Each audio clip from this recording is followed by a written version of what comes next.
Alors, ce qui m'intéresse ce matin, c'est que vous travaillez en ce moment sur le virus. Nous sommes d'accord. Je travaille, mais pas forcément au labo, puisque on travaille sur ordinateur avec un collègue, et puis c'est tout.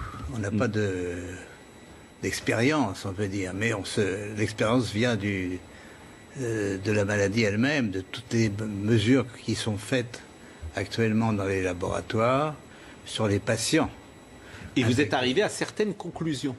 Alors, nous sommes arrivés à la conclusion qu'effectivement, il y avait eu une manipulation au sujet de ce virus. C'est-à-dire? Eh bien, qu'une partie, je ne dis pas le total, n'est-ce pas, mais il y a un modèle qui est évidemment le virus classique, et là c'était un modèle surtout venant de la chauve-souris, mais à ce modèle, on a par-dessus ajouté des séquences notamment du VIH, le virus du sida. Mais quand vous dites « on a ajouté », qui a ajouté? Moi, je ne sais pas. Mais c'est pas naturel, c'est ce que vous voulez dire? Non, ce n'est pas naturel. C'était un travail de professionnel, un travail de biologiste moléculaire. C'est un travail très minutieux, on peut dire d'horloger, on peut dire au niveau des séquences. Mais dans quel but? Dans quel but, ça n'est pas clair.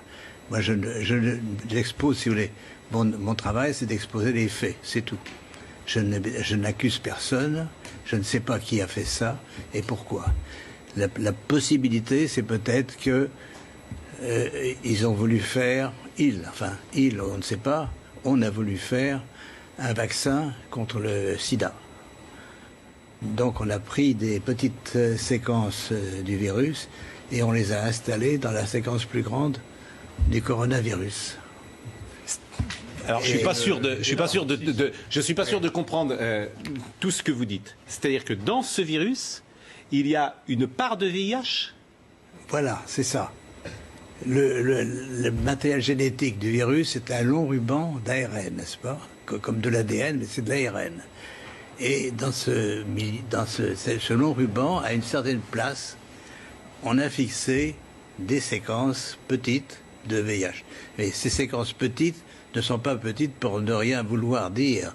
Elles ont la possibilité de modifier, par exemple, ce qu'on appelle des sites antigéniques. C'est-à-dire, si on veut faire un vaccin, on peut très bien modifier la protéine qui est exposée pour le vaccin par une petite séquence venant d'un autre virus. Mais vous êtes certain de ça? Parce qu'on a dit que le bruit a couru, que c'était d'une origine humaine, finalement.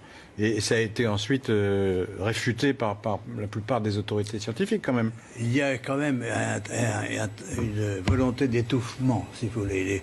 Les travaux, nous ne sommes pas les premiers. Un groupe de chercheurs indiens, très, très renommés, avait publié la même chose. On les a forcés à rétracter.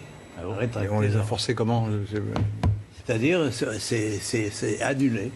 Il y a, si vous regardez leur publication, vous avez une grande bande annulée parce que... Mais ce que vous dites là, la plupart des scientifiques disent le contraire, hein, quand même. Hein. De moins en moins. De moins en moins. Si vous voulez, ceci est arrivé au début de cette année et on voit de plus en plus de travaux qui suggèrent, mais moi je suis, on peut dire, hors d'âge. J'ai pris Nobel et je peux travailler librement. J'ai donc aucune pression sur moi qui peut agir.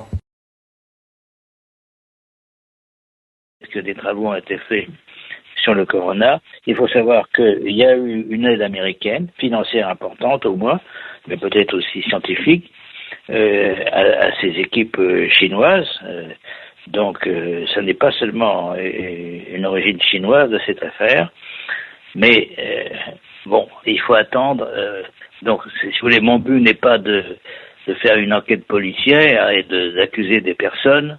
C'est pas, je pense que c'est une erreur. Errare humanum est, disait-on, n'est-ce pas, au latin. L'erreur est humaine. Et par exemple aussi, autre exemple récent, l'Iran a tué beaucoup de personnes d'un avion, en se trompant. Ils l'ont reconnu. Bon, ils l'ont reconnu. Alors, j'espère que la Chine est assez grande elle-même pour pouvoir reconnaître une erreur. Merci professeur Montagnier, c'est clair et glaçant. Cette édition Radio Fréquence Médicale se termine sur cette interview exclusive du professeur Montagnier qui